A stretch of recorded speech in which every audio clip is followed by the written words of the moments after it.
धन्यवाद अध्यक्ष जी। सर्वप्रथम तो मैं रेवाड़ी की जनता जनार्दन का धन्यवाद करता हूं कि उनके आशीर्वाद से इस महान सदन में मुझे भेजा है।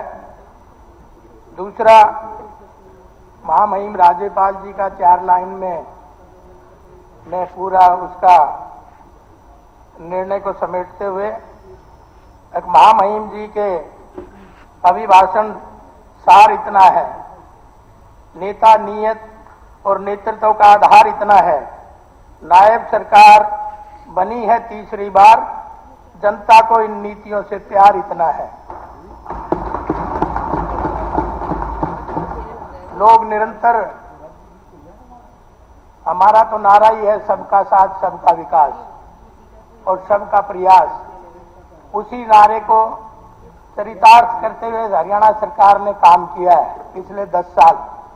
पता नहीं हमारे मित्रों को दिखाई नहीं दे रहा, एक जमाना था जब लोग जमीन बेच के नौकरियां पाते थे और दलालों के बीच में फंस के रह जाते थे। कल मेरा एक सामान्य साथी ने बताया कि अब विदेशों में जमीन बेच के जा रहे हैं। मैं उसी का उदाहरण हरियाणा में होते मैंने देखा है। अब जमीन बेच के नौकरी पाते थे और फिर बेचारे दलालों में फंस के, और उनकी भी इतनी बड़ी दुर्दशा होती थी कि वो पूरी जिंदगी उभर नहीं पाते थे। लेकिन हमारी सरकार ने, आपने देखा है कि बिना पर्ची और बिना खर्ची के 1,70,000 पक्की नौकरियां देने का काम किया है। 1,70,000 आज तक का रिकॉर्ड और इतिहास है। इससे पहले की सरकारों में ऐसा हुआ नहीं था। और ये जीरो ग्राउंड पे आपको पता चलता है बिना पर्ची बिना खर्ची क्या है। और यही तो सबका साथ और सबका विकास है। और विकास में भी आप देखेंगे, अब पहले होता था इस हरियाणा प्रदेश में क्षेत्रवाद, भाई भतीजावाद, भाषावाद और जिलावाद। आज उन सारी चीजों को धराशायी करते हुए सबका साथ और सबका विकास करने का काम मेरी सरकार ने किया है। और इतना ही नहीं, अभी आप देख रहे थे कल सदन में बड़ा शोर शराबा हो रहा था। मैं तो चुनाव के दौरान हमारे मुख्यमंत्री ने जो वादे किए थे उसको चरितार्थ होते हुए इस 1 महीने में मैंने देखा है। आपका पहला वादा था कि मैं बैठते ही 26,000 नौकरियां नौजवानों को पक्की देने का काम करूंगा, तो वो भी आपने देखा। अब एक पक्की नौकरियां देने का 26,000 का जो काम बिना पर्ची और बिना खर्ची, मुंह माता नहीं देखा, उसमें किसी का क्षेत्रवाद नहीं देखा, उसमें किसी का, सदन में तो चाहे कुछ भी बोलते रहे, लेकिन जिन लोगों के मैंने आंसू आते हुए देखे हैं वो एक भावुक क्षण था। अब उन्होंने कहा नहीं तो नेताओं के चक्कर काटते थे, पैसे देने पड़ते थे जब नौकरियां मिलती थी।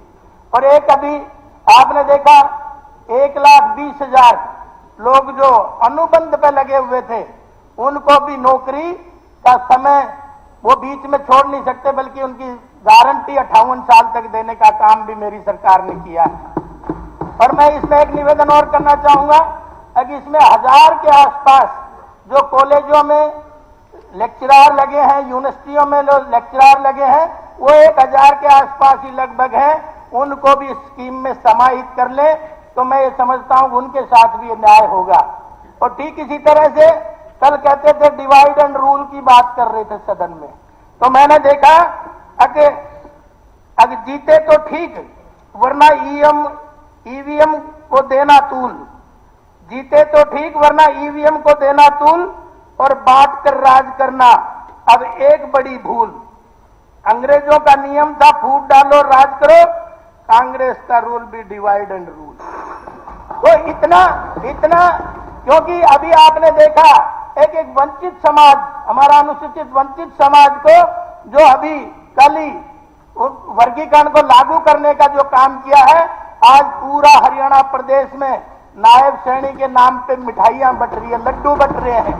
और अभी मेरी 3 मिनट नहीं हुई है जी, हो गई। मैंने अपनी बात भी नहीं रखी, अभी शुरुआत करी थी। 5 मिनट होने वाले, तो इसलिए अंत में अपनी बात फिर एक नारे के साथ खत्म करता हूं। कहने को तो मेरे पास बहुत सारी बातें थी, लेकिन सरकारें जज्बातों से नहीं बनती, सरकारें जज्बातों से नहीं बनती। के हालातों से भी नहीं बनती, एक दो बार तो बन जाती है, पर हैट्रिक बातों से नहीं बनती। इसलिए मैं ये कहना चाहता हूं कि ये जनता जनार्दन का आशीर्वाद है जो तीसरी बार भारतीय जनता पार्टी की सरकार बनाई है। इसलिए मैं आज हरियाणा की जनता का भी धन्यवाद करूंगा, और भाई तीसरी बार तो मुंह बंद करने का काम किया। आगे जनता जनार्दन की एक बार पुनः रेवाड़ी की जनता